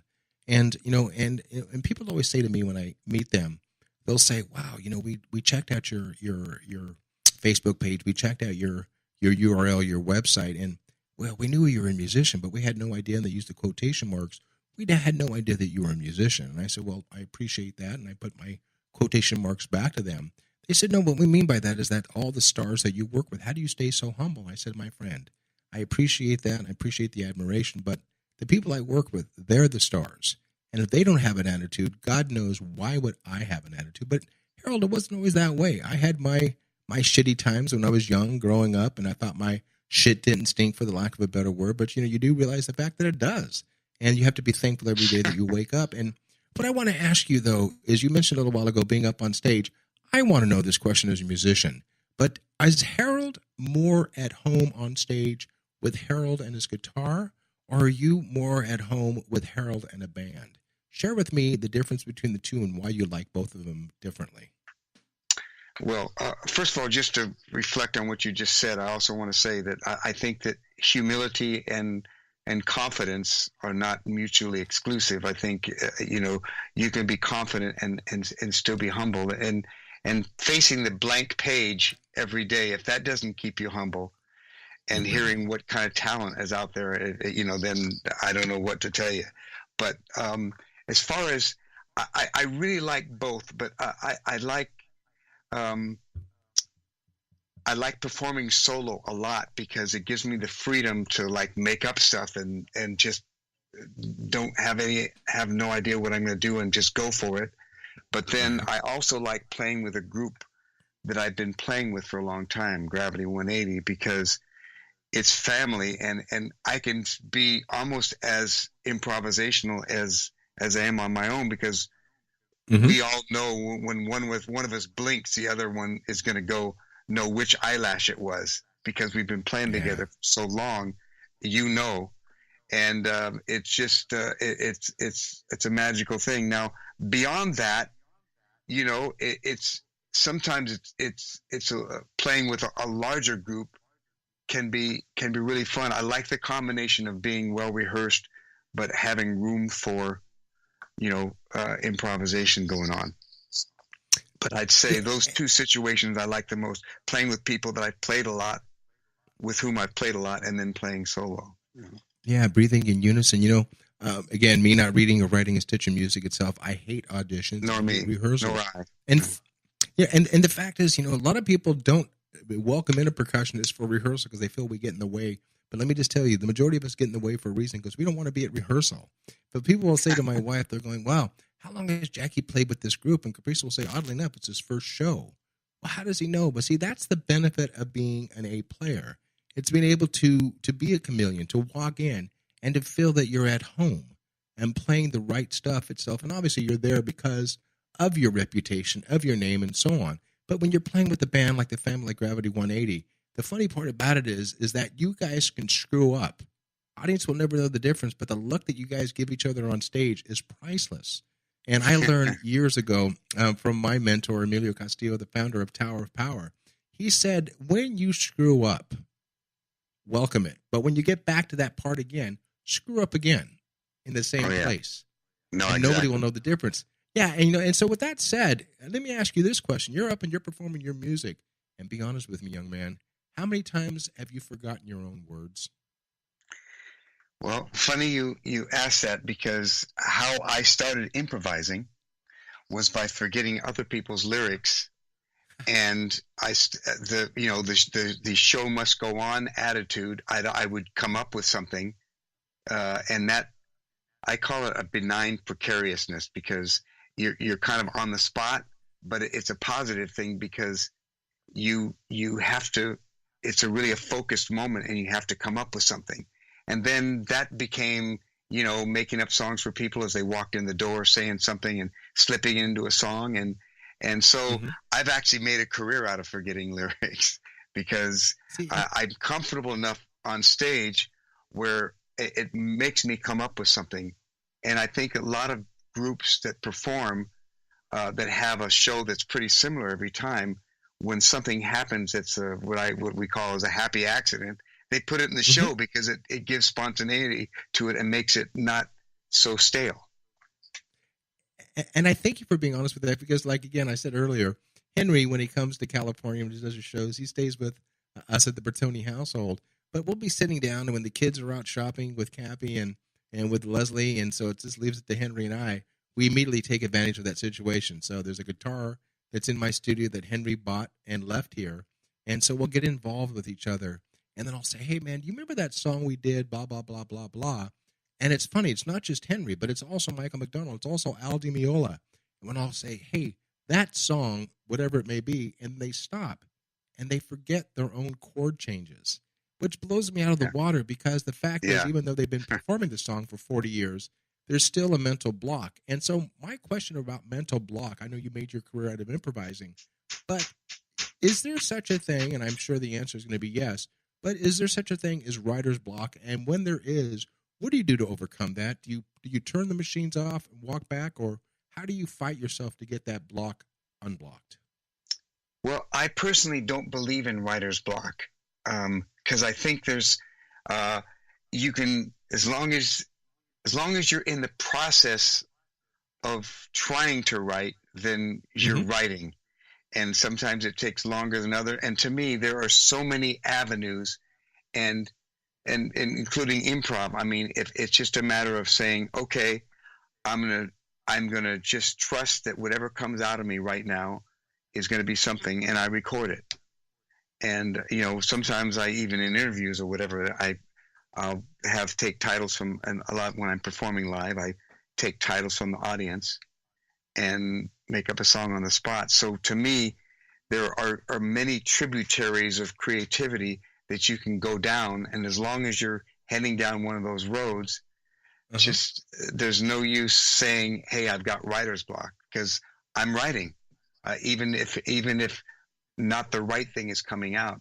Like anything else in life, the idea of trying something and experimenting is all part of the process of getting to where you're going to go. And it's so cool, because I was listening right before we came online, going into the Sicilian Capona Road. I was trying to get myself in an island feel. But Henry wrote a song, Henry wrote a song, or even re-recorded on Henry's album, I believe, The Evolution of Poi, and a song called Song for Someone. And it is about getting caught up. And the words are, I'm trying to concentrate on someone that's close to my mind. The dogs are barking, the traffic's passing, and my thoughts are blind. So, I can't even hear a word I'm singing. I can't even hear, a note I'm playing. But I guess it's the right time to sing a song. And so the bottom line is, you just said that. Yeah, man. And those aren't the exact words. Again, I've only been playing that song with C&K since 1990, but it's a great tune for the fact of the matter is, even though, and you epitomize it, there really is no such thing as writer's block. You just get through it. You make the best of it. And I'm having a blast with you, brother. I mean, there's so much more. I want to get into something that I didn't start with you in the beginning. I want to get in who motivates you in the way of music, and what motivates you today. And when we get back on the segment number 4, let's talk about that. Let's share with that situation. Let's share with the audience out there what it takes, again, to stay relevant in this not yearly changing or every 5 years, this monthly changing thing called the music business. I don't want to sound like an old man, but I want to find out if you are optimistic or pessimistic. So with that said, don't go anywhere, guys. I'm having a great time. I hope you are too. My name is Jackie Bertoni. My show is called Jackie's Groove. The network is called Intertalk Radio, your connection to all things music. My guest is the infamous and a great guy, humble man, Mr. Harold Payne. Guys, don't go anywhere. Right back after the show. Are you serious about your music? Are you ready to run with the big dogs? The experts at Pitbull Audio have the gear to get you into the game. From leading manufacturers like Mesa Boogie, Fender, Pioneer, and American Audio. To sound your best, you need the best. Pitbull Audio can deliver in rehearsal, on stage, and into the big time. Dropping beats, shredding guitar, or making the crowd roar. Whatever you dream, Pitbull Audio can help make it happen. We are Pitbull Audio. We want you to play it loud. PitbullAudio.com. You know what's all around you every waking moment of your life? Marketing. You're choking on it. I'm Scott Robertson, and when it comes to strategic PR, branding, and marketing, I've seen it all. And actually, I'm still seeing it because bad marketing never sleeps. Join me each week on May the Best Brand Win, right here on Intertalk Radio, and learn how to make the marketing for your brand unforgettable.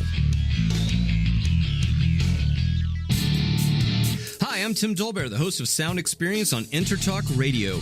Each week, I talk with top professional audio engineers, producers, musicians, and the manufacturers that make the tools that we use in the studio each and every day. From capturing the perfect take to mastering your final release, and the tools and how the pros use them, we are going to dive deep into their process and learn from their experience. I look forward to you joining us each week on Sound Experience with me, your host, Tim Dolbear. Make this your vinyl night. I'm John J.R. Robinson, and every week, music creation comes alive through stories, experiences, and sounds when vinyl records filled our hearts and minds. My friends and I share our tips and techniques used in creation of iconic tracks for recording artists such as Michael Jackson, Eric Clapton, Quincy Jones, and Steve Winwood, to name a few. Vinyl has emerged hot, and the soul of vinyl defines art and passion which burns deepest at night. Tune in every Wednesday at 2 p.m. Pacific Standard Time on intertalkradio.com. Rod Zuckerman from the rock band Styx, and you're listening to my pal Jackie Bertoni on Jackie's Groove. Groove on, motherfuckers.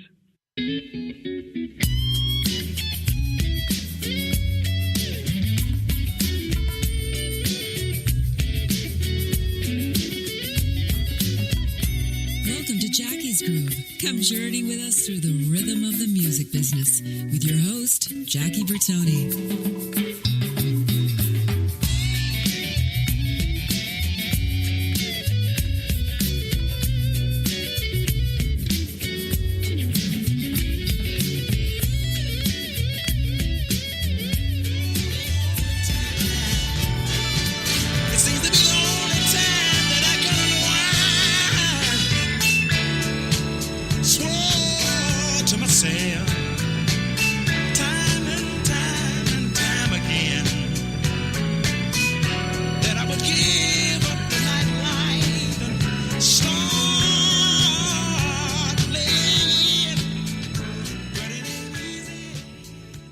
Everybody, welcome back to segment number 4, the second hour of the 2-hour amazing interview with my in-studio guest, Mr. Harold Payne. Guys, I want to do a little bit of business, so Harold, sit back for a quick second. Let me get that cash register out so we can keep these lights on. I want to say hi and thank you so much to our sponsors that kept this crazy boat afloat here. First and foremost, to Pitbull Audio. You can reach them at pitbullaudio.com. They just want you to play it loud. Thank you, gentlemen, Calvin Lee and the group. Also, to people that I'm biased to.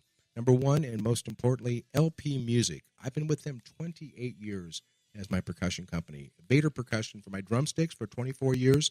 Sabian Cymbals, 24 years for my cymbals that make that splash and crash sound. And also to SIR, Studio Instrument Rentals. You can reach them at SIR-USA.com. And for all your backline needs and all your studio instrument rental needs. And guys, I want to say also, too, to our newest sponsor, Bling Group.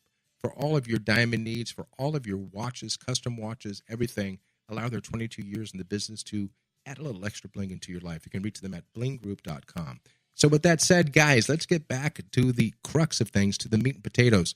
Harold, we talked about this on the break. You said something about how long have I been doing this? Well, I've been doing this since I was a kid. I used to sit there and I used to turn the volume down on the radio and I used to cue up a song and so on. So it was like a dream for me when I did an interview with Intertalk Radio and Florentino Buenaventura.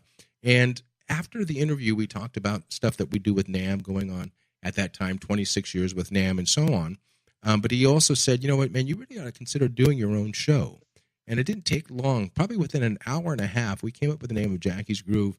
And the whole idea about Jackie's Groove is to welcome you, the listeners, behind the velvet rope. Let you walk into Harold's, in Harold's shoes for, the next couple hours over his 40-year career, and to kind of make you feel a little bit more involved in the music business. Again, it's musician to musician talking about things that musicians talk about. So what I want to ask Harold at this time is, we said this before, you being a singer, I ask this to all singers. Everything's based upon one thing, is the kind grinds, as we say in Hawaii. To sit down, break bread, and have a great time together. And that's the best time to do, is when you're shooting the shit and you're eating some great food.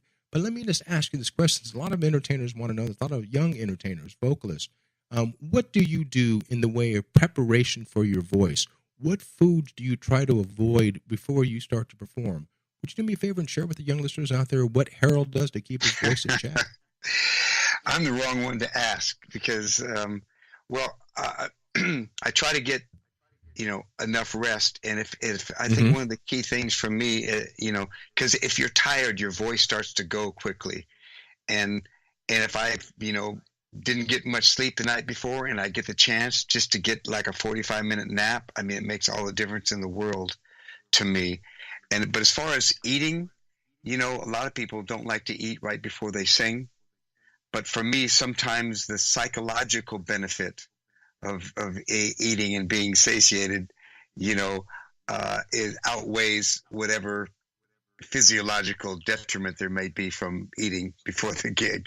So it usually doesn't bother me. For some reason, drinking anything with soda water in it for whatever has bubbles up to me, and I don't like doing that before I perform. But other than that, it's just when I know my voice is hitting a bump in the road, I have good people that I go to that really, there's a vocal coach that I've gone to that walked me through a really low point in what had actually the guy that I went to, his name is Roger Love, and he also works with John Mayer, and I had the same thing, this thing called a granuloma, which is or granuloma, whichever it is. It's a thing on the vocal cord, an ulcer on the vocal cord. He had it worse than I did. I was able to get past it with just doing vocal exercises. But John Mayer had to get an operation. So, but when I do run into a problem, my voice is like extra hoarse from overuse. I go to someone like that helps me do some exercises, and then go to a good. I have a real good vocal doctor that specializes with vocalists, and that's Harold, I want to take a second here. I'm jumping in here right now. I got a little bit of an echo on my side here, a little glitch in the studio. So if I'm jumping on you, I do apologize. But I do want to say hi to a mutual friend. I got to be honest with you. I was really, really pleased. One of my dear friends out here in the Temecula Valley, great singer, songwriter, guitarist by the name of Mr. Tim Moyer. Timmy, if you're listening out there, brother, I love you. Thank you for doing the show a couple weeks ago. But the fact is, when I saw the post on Facebook where Tim was giving you a compliment, just about being a great player and moreover a great human, and then you responded by saying, right, it takes one to know one. And I love that fact, man, because now we've bridged the gap between you and Henry and myself, now you, Tim, and myself. And have you ever had the opportunity to work with Tim live? We've been on the same show several times. I believe where I met Tim was through an organization called Just Plain Folks, which is an incredible, over 50,000 members, and he's had these awards events and listened to 10 or 20 times as many songs as the Grammys. I mean, 150,000 songs that were entered from all over the world. And it's really kind of an unsung event. And Brian Austin Whitney is his name. And I met several people, including Tim and some other people through Just Plain Folks, some of the events, awards events that he had, and different local events. Great talent. And let me, he's very, very, and again, a sweet man, a great human being also. And Tim is also responsible for those out here in Southern California or in California, period, or over the world. We do a thing called the NAMM Show, National Association of Music Merchants, coming up at the last weekend of January 2018. Tim Moyer is in charge of the entertainment at the Marriott Center stage. And boy, what a job this man has. We talked about the fact that he's running around like the quintessential chicken with the head cut off. And I said, I need to go out and reach out and see if we can get some additional help for Tim so we can actually sit down and have a cocktail or break some bread, and we just don't get that opportunity at NAMM. Speaking of NAMM, how many times have you been enjoyed at NAMM? Is that something you look forward to every January? I've gone, but it's gotten so incredibly huge, and it's just I haven't been in a couple years. But I just sometimes if a buddy wants to go or whatever, I'll go. But it's so crazed that it's and I'm not really connected with a particular company sponsor or whatever there. So although Takamine has sponsored me, but I don't really, it's a great connecting point. And for some people, it's really the perfect thing. For me, it's not as much my work as a little more studio oriented. And I did play a couple times with my friend Carrie Getz used to run this thing that was next door where a lot of singer-songwriters performed and stuff. I did that a couple times. And I bring that up to you, and I say that wholeheartedly with NAMM, and NAMM is manic. It's from 10 to 6, and 10 in the morning to 6 in the evening. It's business. I have a fiduciary duty to my companies that blessed me over the years that I sponsored for doing signings and doing meet and greet, shaking hands, and doing the better or the greater good for the companies. But the best time about NAMM for people out there that agree with me is after 6 o'clock. It's the hang. Yeah. Every Saturday night we do a big dinner, either at the Marriott or at the Hilton, just sitting around where there's nobody pushing us to move to a signing, nobody pushing us through an air terminal, so we can actually sit down. And I got to tell you, the only way I can describe NAMM, at the Anaheim Convention Center, every square inch of that building is music, and there's even hotel suites and areas that basically it's bulging at the seams because it just gets stronger and stronger and stronger. And we at Intertalk Radio, we're very, very, very blessed because this year we're all about, in correlation with NAMM, to be part of their NAMM's musical history. And we are the voice, and you'll be seeing more postings on Facebook. That's amazing. Deep involved. Yeah. And this coming week, Harold, I want to throw it out to you. The 25th of October, I have the pleasure of interviewing a gentleman that actually interviewed me for NAMM's oral history. And that gentleman's name is Dan Del Friantino. Dan is the music historian for NAMM, in which he's going to join me live for a 2-hour interview at their studios in San Diego. So you guys, you want to be amazed by history? This is what the man does. He knows everything forward and backwards, up and down. Anything you want to know about music, we're afraid to ask. And over all these huge, huge stars that he's had the chance of interviewing. So I'm really, really blessed to do that. And so going back to Harold, I have to ask you a question, my friend. And I asked this earlier, but we use the term music business. 2 words that should never, ever share the same sentence. I've said that till I'm blue in the face. Are you optimistic or are you pessimistic about the music business where it sits today? Share with us.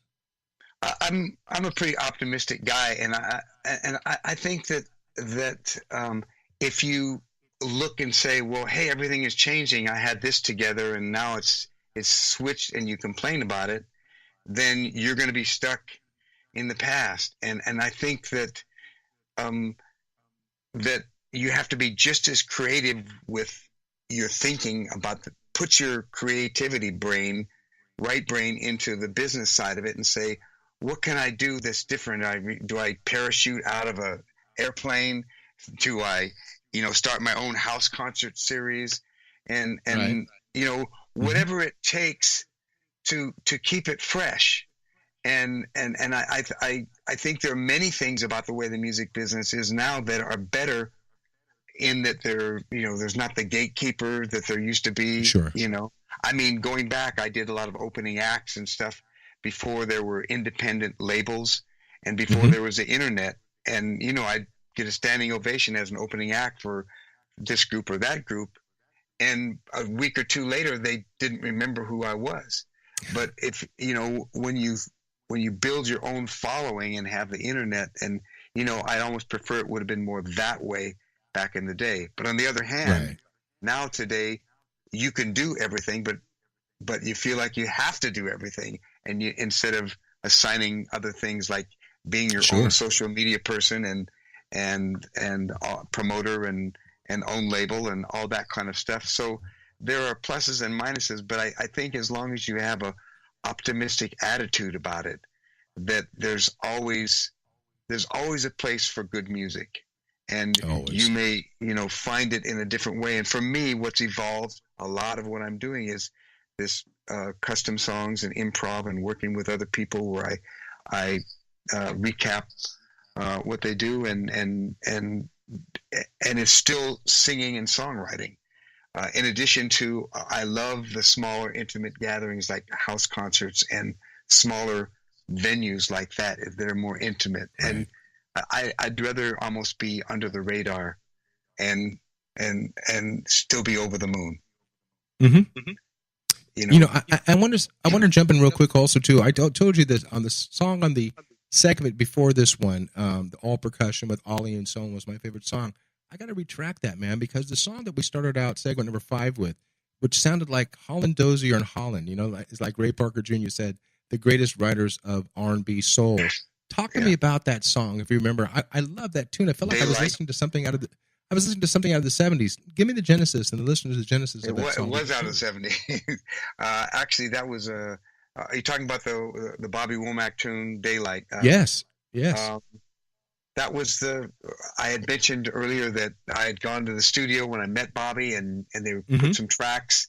And I lived in a house with my brother Chris and another guy named Gary. We had that was kind of, back in the day, a little bit of a party. We had gatherings there, and the song about it's 5:00 a.m. The party's still going strong. There's a conversation in the corner, and it was really a true to life story, and Bobby really related to it. And so when I went over to his house, because he had said, I'll give you this track, you go home and see what you come up with, and if I like it, you're in. And so I went over to his house and sang it to him, and he said, "Man, I love this." And that was my in with Bobby Womack. And that song, was recorded in San Francisco with all these great players, like I mentioned, Herbie Hancock and the Pointer Sisters and the Meters, which is one of the greatest rhythm sections ever. And that's what was the result of that. And that song, actually, Daylight, was then recorded by Leon Russell, Vicki Sue Robinson, and later on by Kelly Rowland, much later on. And when you say Vicki Sue Robinson, let's not forget, kids, one of my favorite songs growing up, a song called Turn the Beat Around. You got to hear percussion. Yeah, I mean, so that song, and believe me, that song stayed in my mind. I played over that tune over and over again. That I'm sure. Solo. Yeah, man. So it's so great hearing these great older names in the industry that are still making end runs in this industry. I've talked to so many people, Harold, over the last year, and talking about the luminaries in this industry. The Jay Kings from Club Nouveau, the Brian Alexander Morgans, who are the writers for Anita Baker and the like. But the fact of the matter is, I was surprised, and again, surprised even by you, by the fact that now it's raised up to 99% of the old folks out there, and yes, you are an old folk, but you are excited about the business. And a lot of the people say in the industry, even Michael McDonald said, if you're not acclimated to today's industry, you're out of the business. You have to stay on top. So with that said, I want you to pull it all in on the last segment number 6. I said this was segment number 4.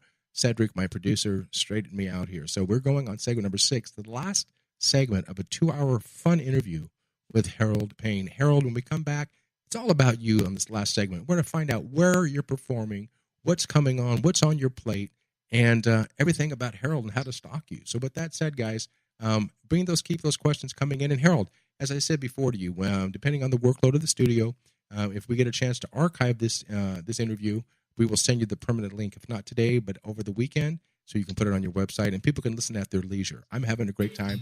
I never get a chance to listen to my own interviews until they're archived. So with that said, guys, Jackie Bertoni, Jackie's Groove, brought to you by Intertalk Radio Network.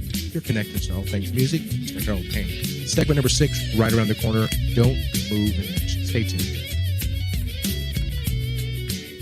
Hi, this is Tim Dolbear, host of Sound Experience here on Intertalk Radio. And Source Connect by Source Element is the essential tool that we use to link between my studio in Austin, Texas, and the WS radio station in San Diego. Now, with Source Connect, not only can we communicate in real time and with HD audio, but it's synced up and is of a high enough quality that I can use it for real-time ADR work, remote recording, and overdubbing, and it even allows me to remotely control a DAW. Source Connect by Source Element. Affordable, high-quality audio and video connection over the internet for all of your production needs. You know what's all around you every waking moment of your life?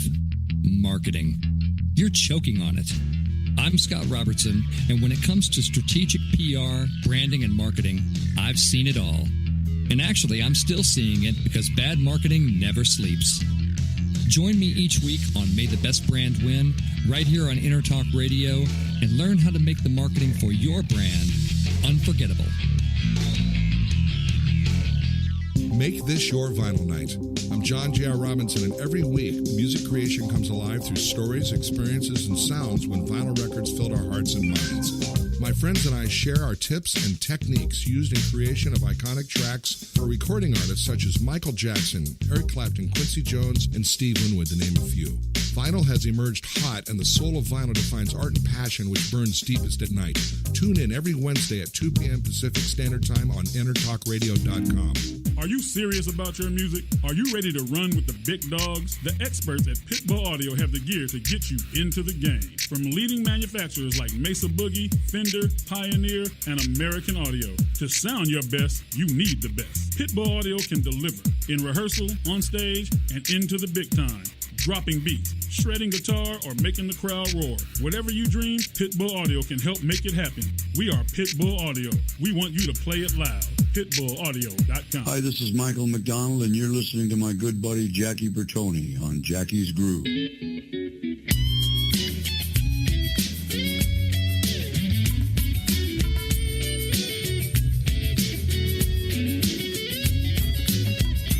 Welcome to Jackie's Groove. Come journey with us through the rhythm of the music business with your host, Jackie Bertoni.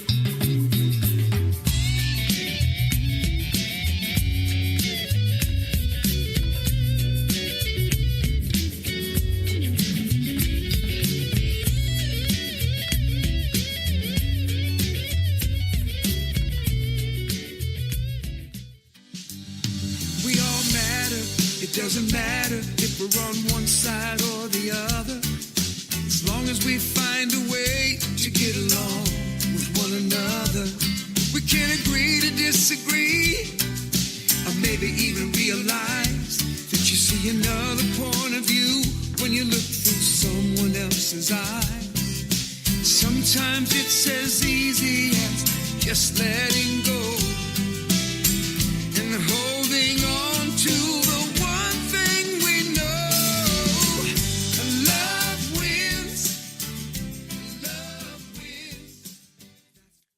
You know what? I'm winning too, brother, because today's show has been fun.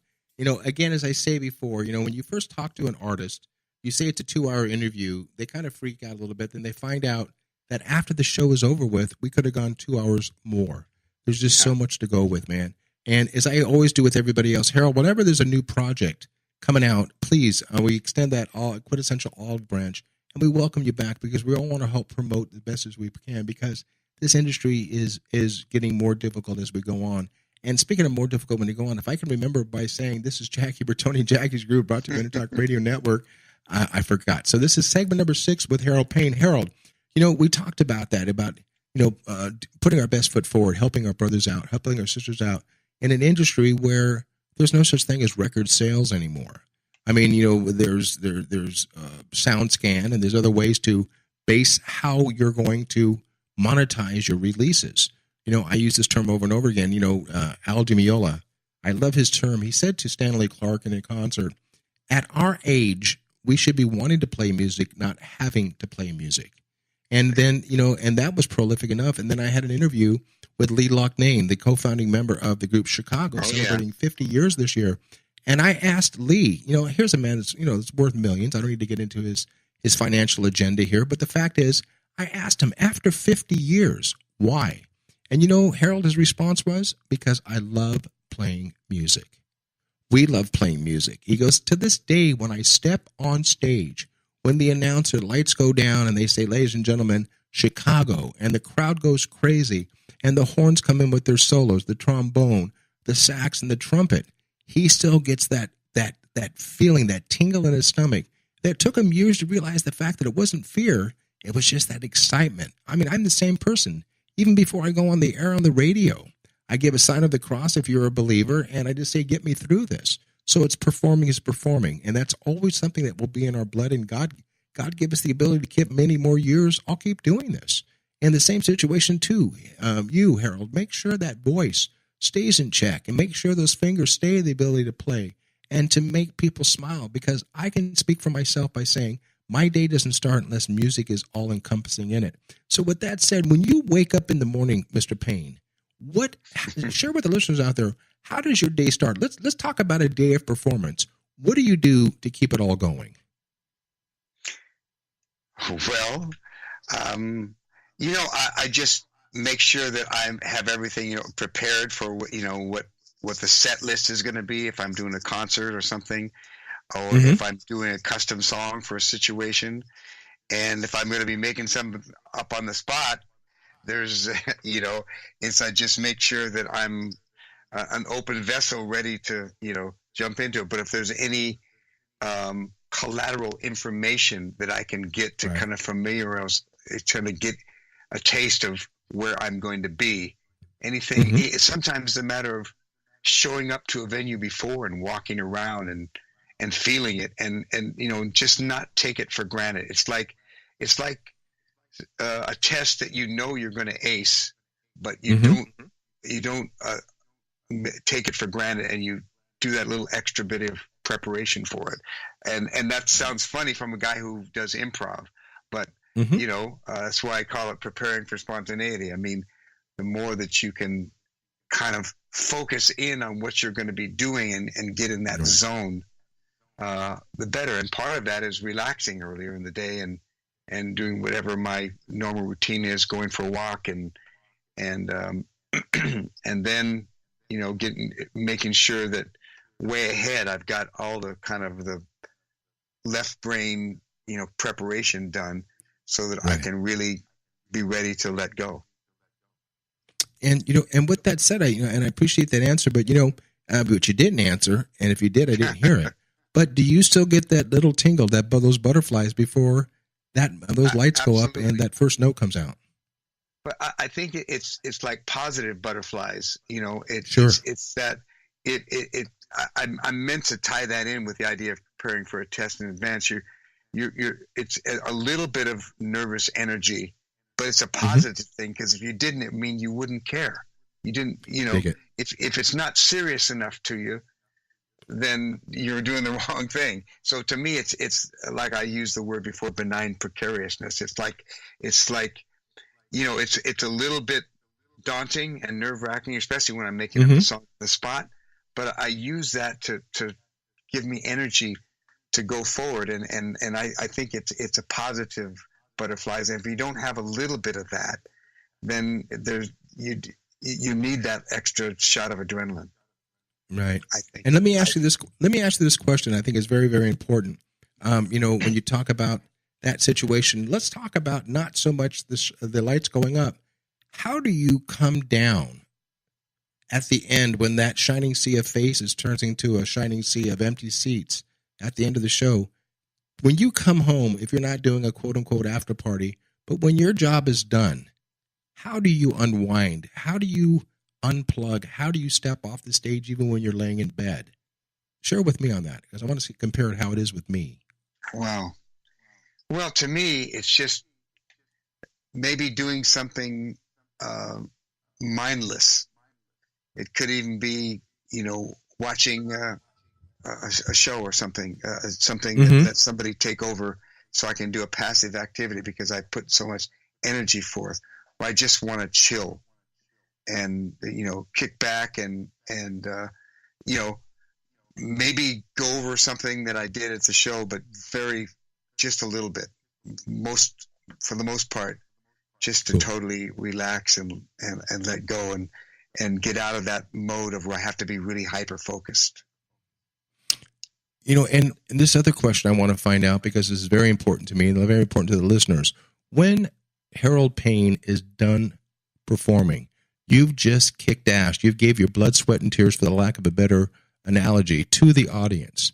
The audience's applause. You're on your first or your second, or maybe no encore. You pay to play, 2 hours, an hour and a half, whatever it is. When you walk off stage, whatever it is, if it's a major show, if it's a small show, whatever it is, it's your performance. What do you want the audience to take away from your show? I would say that I've, touched their life in a positive way with music, that they feel, to me, positive music is somebody going out feeling better than when they came in. And that simple mantra for me is what it's all about. And there's always a redeeming moment every time you perform. It may be as small as somebody giving you a thumbs up if it's a smaller situation, but that you, as sounds corny, but touch people's hearts and just, and on a lighter side, just you make them feel better. They walk out with a smile. That's what my job in the universe is, I think. Okay, now you just said the audience giving you the thumbs up. When there's a thumbs down, did you pay attention? Do you even care what critics may or may not say about Harold Payne? I mean, I think everybody cares, but I heard somebody, I can't remember who it was, give the quote. If you maybe it was Linda Ronstadt. If you read the positive reviews and believe them, then you have to believe the negative reviews. That was her, by the way. Yeah, I don't get too caught up in either one of those. But it's just you kind of know when you can do the exact same show. It feels like, and sometimes it's a 98%, and sometimes the reaction is 84%, and you don't know why. But I don't let the exulting moments take me too high, or the negative ones take me too low. I mean, it goes back to performing when I first started, and when someone wasn't paying attention or whatever, I'd go home feeling really bad about it, and then you realize that you can have 2 billion people that don't know you or don't like your music, and there's still many more that could like you, and you'd rather play for the people that you want to play for anyway. And I find out, speaking for myself, playing in big bands, even working with Tower Power in the years that I work with, and you're sharing the stage with 10 players. Even when I go out to Las Vegas with my bride, we sit in with one of the greatest bands that perform on Mondays when the shows are dark and the showrooms are dark, I should say. A group called Santa Fe and the Fat City Horns, led by Jerry Lopez, and an amazing band that either splits their duties with Celine Dion, Rod Stewart, or Donnie Marie. But it's 15 players with artists such as Christopher Cross coming in, and Bill Champlin and Jackie Bertoni, and it's a chance for guys just to blow their brains out on a Monday evening in Las Vegas and be just excited by each other's playing ability. And the reason why I say that is when you play with the upper echelon of players, there's one thing Jackie Bertoni, I don't want to hear. When an audience member walks up and said, "Wow, you really stood out." You know what that means? That means I played with players that were below my ability. I always tell young guys to play with players that are above your ability. Get your ass kicked, because if you're playing with people that are below your ability, there's no room for improvement. Do you agree with me on that at all? And it's okay if you do or you don't. Share with me your thoughts on that. I try not to make a judgment. I think everybody has, at the risk of sounding Pollyanna here, I think everybody has something to contribute, and I don't put people at levels or whatever. But I do agree with you that you improve when you're playing people that are writing or performing that are at your level or above. But I feel like I can learn from everybody. But yeah, it's a lot more fun when you're playing with guys that are just really guys. I mean, as a male and female, that are really killing. Right. Hey, Brother Harold, answer this question for me. If you weren't playing music, if music wasn't in your vernacular, if it was nothing part of your life, no such thing as music, what would Harold Payne be doing today? I would have probably been teaching English as a second language, traveling around the world, which is not that dissimilar than what I'm doing now. And in a way, that was my other love, which was language and teaching English as a second language and stuff, because it's still an interaction with people. Yeah, that question was brought to me by my bride. Caprice told me, "Hey, I really want you to ask this question." I've been asking for the past year, and I love the realm of responses. You heard Ray Parker Jr. said he probably either would have been working on the auto plant with his father at Ford in Detroit, or worse off, probably have committed suicide with all the shit that he was surrounded by. A lot of people say they could see themselves as psychologists, psychiatrists, something for helping people, continuing, to use our talents, if you will, to better other people's lives. And I appreciate that answer. But what I also want to appreciate, my friend, is that we're all about promotion, Harold. We're all about promotion. I told you on the break, let's right now take a couple of minutes and let the listeners worldwide know how they can get a hold of Harold Payne for work, where they can buy your music, where music is sold. So I'm going to step back off. I'm going to let you tell the audience your URLs, your social media contacts, and what's coming up in the way of performance. You're on the stage, my brother. Okay. I feel those butterflies. No. HaroldPayneMusic.com is my website. And the same thing on Facebook. Harold Payne Music is my band page. And Gravity 180.net is with my group Gravity 180. And then most of the things are under my name, Harold Payne or Harold Payne Music. And my next gig that I'm speaking of playing with people that you really respect, and one of my favorite things is a writers in the round kind of a thing. And I'm doing something in LA at a small place. It's Vitello's upstairs.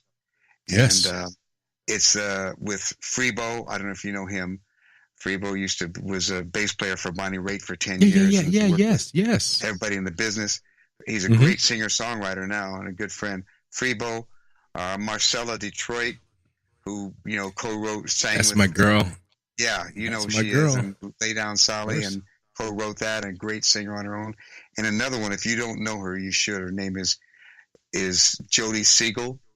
She's a great guitar player, great singer, bluesy, Bonnie Raitt-ish, and just incredible. I mean, the four of us are doing this thing Wednesday night.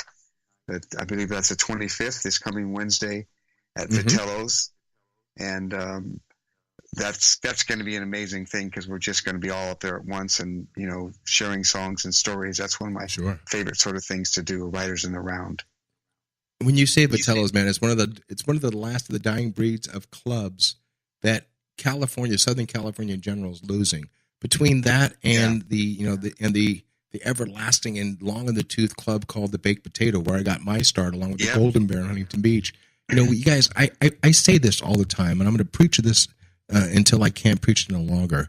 Stop stealing fucking music, people. The millennials out there, they don't know what they're missing. They've never paid for music. So in that tune, when something is given to you free, it really does. You can't show the respect to people like Harold and myself and the other luminaries in the industry that are making a living by making music. And excuse my French when I said that, but I'll say it again. Stop fucking stealing music. I don't walk into your office, stand on your desk, and piss on your computer. I mean, the fact of the matter is, we work hard for what we do. Music is the best drug you can be addicted to. And there is no anecdote for that itself. You got to stay strong. You got to be happy. And every day you wake up, please let it be filled with music. Support local music. Support Harold Payne. Do me a favor, buy his music wherever music is sold. And also too, he's available. So if you've got, if you're at a writer's block and you want a great songwriter, contact Harold Payne at haroldpaynemusic.com. So with that said, Brother Harold, I am so glad you accepted this invitation. We had a Friday to be filled. You filled it. Thanks to Megan and Candy for getting you on the line. I feel like I've known you, brother, more than just 2 hours. We have a lot of people that we have, their brothers and sisters in the industry. And I pray from my lips to God's ears that one day soon that you and I can either share the stage together and or share the studio together. So I have to watch out what I wish for. So with that said, guys, I'm going to say goodbye to Mr. Harold Payne. This is Jackie Bertoni, brought to you by Jackie's Groove and Intertalk Radio Network, your connection to all things music. Thank you so much, everybody, for joining us. Thank you for your support. Harold, thank you for being part of this crazy thing called Jackie's Groove. So with that said, guys, I finish up all my broadcasts by saying, Harold, peace through music. Much love, brother. God bless. I got you. Thank you. This is Jackie Bertoni from Jackie's Groove. Come join me weekly on my journey through the music business as I take you behind the velvet rope, interviewing industry notables such as Al DiMeola, Michael McDonald, and Al Jarreau, to name but a few. Listen to their stories on being in the studios recording #1 hits and onto the stages throughout the globe. Allow me to be your music historian. You can hear me live every Monday at 2 p.m. and every Wednesday at 12 noon Pacific Standard Time or 24/7 on jackiesgroove.com. Ready to get your groove on? Hi, this is Tim Dolbear from Eclectica Studios. I'm a full-time mixing and recording engineer. I work with Grammy winners, labels, and indie artists, using state-of-the-art digital mixing and restoration tools and the very best in analog gear. Really, though, it's my ability to bring tracks to life and fulfill your vision for your music. This has made me sought after by producers and artists worldwide. So spend your time working on music and not chasing a mix down a rabbit hole. Go to timdolbear.com and check out our free one-song mix offer. You know what's all around you every waking moment of your life? Marketing. You're choking on it. I'm Scott Robertson, and when it comes to strategic PR, branding, and marketing, I've seen it all. And actually, I'm still seeing it because bad marketing never sleeps. Join me each week on May the Best Brand Win, right here on Intertalk Radio, and learn how to make the marketing for your brand unforgettable. Are you serious about your music? Are you ready to run with the big dogs? The experts at Pitbull Audio have the gear to get you into the game. From leading manufacturers like Mesa Boogie, Fender, Pioneer, and American Audio. To sound your best, you need the best. Pitbull Audio can deliver in rehearsal, on stage, and into the big time. Dropping beats, shredding guitar, or making the crowd roar. Whatever you dream, Pitbull Audio can help make it happen. We are Pitbull Audio. We want you to play it loud. PitbullAudio.com.